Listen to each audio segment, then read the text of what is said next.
ಶ್ರೇಯ. ಪರಧರ್ಮ ಅಂದರೆ ಯಾವುದೋ ಭೂಚರ ಧರ್ಮವನ್ನು ಇಷ್ಟಪಟ್ಟಿದ್ದಕ್ಕೆ ಮೀನು ತನ್ನ ಪ್ರಾಣವನ್ನು ಕೊಡ್ತಾ ಇದ್ದಾರೆ.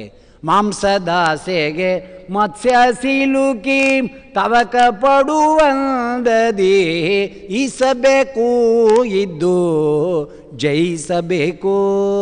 ಈ ಹೇಸಿಗೆ ಸಂಸಾರದಲ್ಲಿ ಆಸೆ ಮೀರಿ ಮಾಡದಾಗೆ, ಹೇಸಿಗೆ ಈ ಸಂಸಾರದಲ್ಲಿ ಆಸೆ ಮೀರಿ ಮಾಡದಾಗೆ ಈಸಬೇಕು ಇದ್ದು ಜಯಿಸಬೇಕು.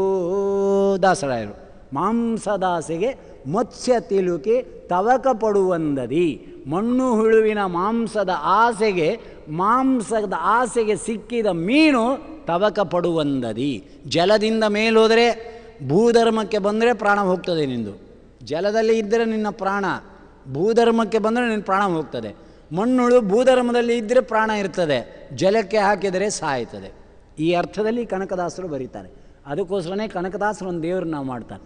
ಕುಲ ಕುಲ ಕುಲವೆಂದು ಹೊಡೆದಾಡದಿರಿ, ನಿಮ್ಮ ಕುಲದ ನೆಲೆ ಏನಾದರೂ ಬಲ್ಲಿರಾ. ಏನು ಮಾತದು?